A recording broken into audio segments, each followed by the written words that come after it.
in the first broadcast, I laid out briefly a very basic understanding of what first fruits constitute. And I'm going to move off and continue in seamless fashion from where we left off in the first installment. I want to encourage you to get hold of the book that we are busy constructing in reference to the present topic. In the book, we go through far greater detail than we would in these broadcasts. I will also encourage you to consult Pastor Thamo Naidu's website and my website for further teachings regarding finance and specifically the matter of first fruits. Now, in ancient agrarian-based Israel, their first fruits was simply the first ripened produce from the crops in their field, or the firstlings of the flocks born to their animals. These were not consumed or used by the farmers for their personal use or needs. They were given to the Lord, directed to the high priest as a representation of the Lord. In doing this, these farmers were saying, God, you are my source. My productivity comes from you. My prosperity comes from you. My providence is yours to give. You are the reason why I am successful. You are the reason why these crops have ripened, why my animals have given birth. All of these blessings come from you. The first fruits were given in acknowledgement that God was the source of all of these things. They were also given as an expression of trust in God, of honor to the Lord, and also of a means to access the grace of God. And I will give some time to further explain some of these things. So if you were a farmer in ancient Israel, it would be relatively easy to determine your first fruit. Whatever came in first, in terms of the harvest, whatever was born first, in terms of firstlings born to animals, that would be given holistically to the Lord. As Israel moved away from an agriculturally based economy to a more monetary or vocationally based economy, people who were working that earned income, that were remunerated for services rendered in the workplace, or if they were business-minded for goods and services provided, they would ask rabbis how should they observe the first fruit principle.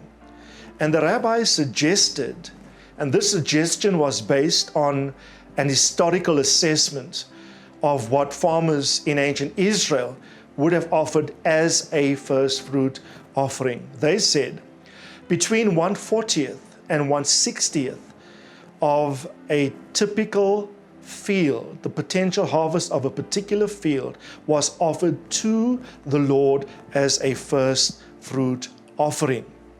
Now, a modern contemporary counterpart to that would be to offer the first week's income in a typical calendar year. In a 52-week cycle, 1 year, a typical first fruit offering would be the minimum, and I stress the minimum because it's not a requirement. This is a recommended a suggestion, if you would, to offer initially the first week's income to the Lord as a first fruit offering. Again, do not let this determine your first fruit to the Lord. We are simply suggesting this based upon rabbinical suggestions, based upon what rabbis construed as a fitting first fruit, contemporary counterpart compared to what ancient farmers in Israel would have offered. I said to you last time, never let the calculator govern your first fruit, but the measure of light in your spirit. So in a typical calendar year, start by offering the first week's income. But as your faith and measure of light in your spirit grows, so too, I believe, should your faith levels do, so that you can obey God in the first fruit practice at greater or more higher levels. I know of individuals that offer the first month's salary as a first fruit offering. I know of some that offer 50% of their total annual income as a first fruit offering. And yet others still the more, offering 70% and more. So it's not governed by mathematics. It's governed by what you, the giver, considers first within your financial world.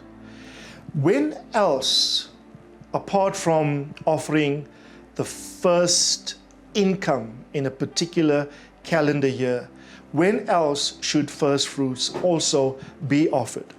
Now, if you look on your screen, you will see some recommendations.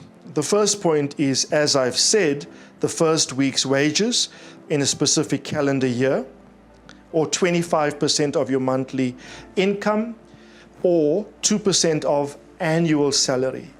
In the booklet that you could access, I go through great lengths to give practical examples of how one could actually calculate these. Secondly, the first week's salary received in a new job.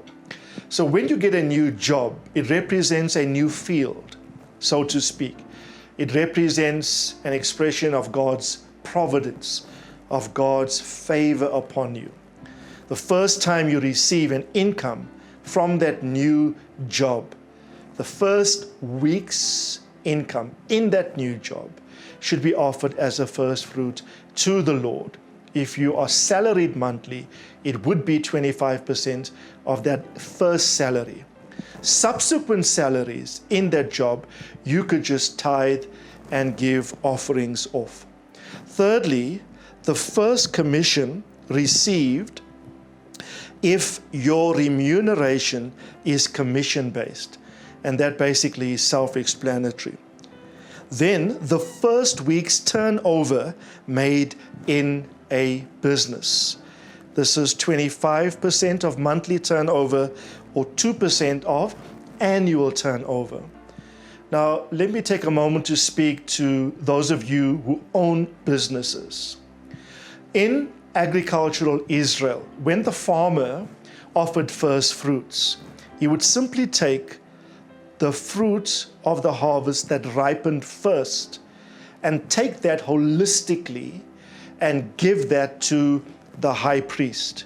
He would not deduct any costs associated with the production of those goods. There was no deductions for the cost of labor, the cost of land, or the cost of capital equipment. Whatever came in first would be given.